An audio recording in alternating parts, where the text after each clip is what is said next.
का हार्दिक स्वागत है। आइए प्रारंभ करें इस यात्रा को, जहां हर विषय वस्तु को हम सरल, स्पष्ट और परीक्षा उपयोगी ढंग से प्रस्तुत करेंगे। नमस्कार। भारत में हमेशा कुछ ना कुछ नया होता रहता है ना? तो आज हम बात करेंगे दो बहुत बड़े बदलावों की, जो अक्टूबर 2025 से टूरिज्म और एविएशन की दुनिया को एक नई दिशा देने वाले हैं। चलिए समझते हैं कि ये नए कदम क्या हैं और इनसे क्या कुछ बदलने वाला है। आगे बढ़ने से पहले जरा इस सवाल के बारे में सोचते हैं।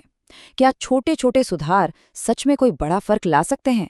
आज की हमारी पड़ताल इसी के बारे में है कि कैसे ये कदम भारत के भविष्य की एक बड़ी तस्वीर तैयार कर रहे हैं। तो हमारी पहली कहानी हमें महाराष्ट्र लेकर चलती है। यहाँ सरकार ने कुछ ऐतिहासिक किलों को एक नया रूप देने का फैसला किया है।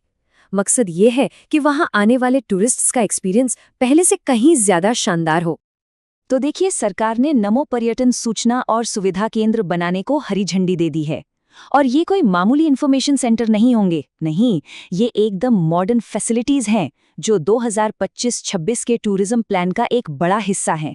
इनका सीधा सा मकसद है कि टूरिस्ट्स को हर तरह की जानकारी और सुविधा बिना किसी परेशानी के मिल जाए। और शुरुआत के लिए 4 बड़े और ऐतिहासिक किलों को चुना गया है जहां ये मॉडर्न सेंटर बनाए जाएंगे। ये एक बहुत ही सोची समझी शुरुआत है ताकि सबसे अहम जगहों पर सबसे पहले ध्यान दिया जा सके। तो ये हैं वो 4 शानदार किले। इनमें रायगढ़ का किला भी शामिल है, जो कभी छत्रपति शिवाजी महाराज की राजधानी हुआ करता था। जरा सोचिए, इन ऐतिहासिक जगहों पर अब मॉडर्न सुविधाएं होंगी, जिससे यहाँ घूमना और भी यादगार बन जाएगा।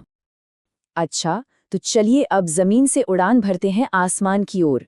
हमारी दूसरी कहानी जुड़ी है एविएशन सेक्टर से, जहां पायलट्स के लिए एक बहुत ही जरूरी प्रक्रिया को और भी आसान बनाया जा रहा है।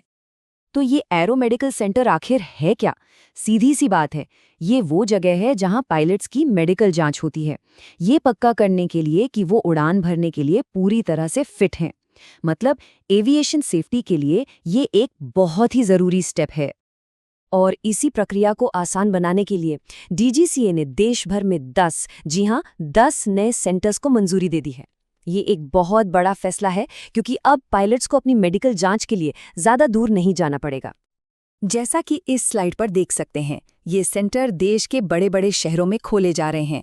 अपोलो ग्रुप जैसे बड़े नाम दिल्ली, बैंगलोर, हैदराबाद, चेन्नई और इंदौर में ये सुविधा देंगे। इनके अलावा मुंबई, पुणे और दिल्ली के दूसरे बड़े अस्पतालों में भी ये केंद्र होंगे। इससे पूरे भारत के पायलट्स के लिए काफ़ी आसानी हो जाएगी। डीजीसीए का मकसद बिल्कुल साफ है, इस पूरी प्रक्रिया को सरल, तेज और ज़्यादा से ज़्यादा लोगों की पहुंच में लाना। इससे न सिर्फ पायलट्स का समय बचेगा, बल्कि पूरा एविएशन सिस्टम और भी बेहतर और कुशल बनेगा। चलिए अब इन दोनों पहलुओं को एक साथ रखकर देखते हैं। एक तरफ टूरिज्म, दूसरी तरफ एविएशन। सुनने में ये भले ही अलग अलग लगें, लेकिन असल में ये दोनों भारत की तरक्की की एक ही कहानी के 2 अहम हिस्से हैं। दोनों पहलुओं का निचोड़ एक ही है, आम लोगों से जुड़े इंफ्रास्ट्रक्चर को बेहतर बनाना। चाहे किले में घूमने वाला कोई टूरिस्ट हो या फिर मेडिकल जांच कराने वाला पायलट, लक्ष्य बस यही है कि हर प्रक्रिया आसान, तेज और सुविधाजनक हो। तो हम इस चर्चा को इसी सवाल के साथ खत्म करते हैं। ये छोटे लेकिन बेहद फोकस सुधार भारत की भविष्य की रणनीति के बारे में क्या इशारा करते हैं? जरा सोचिए, इंफ्रास्ट्रक्चर के और कौन से क्षेत्र हैं जहां ऐसे ही स्मार्ट बदलावों की जरूरत है?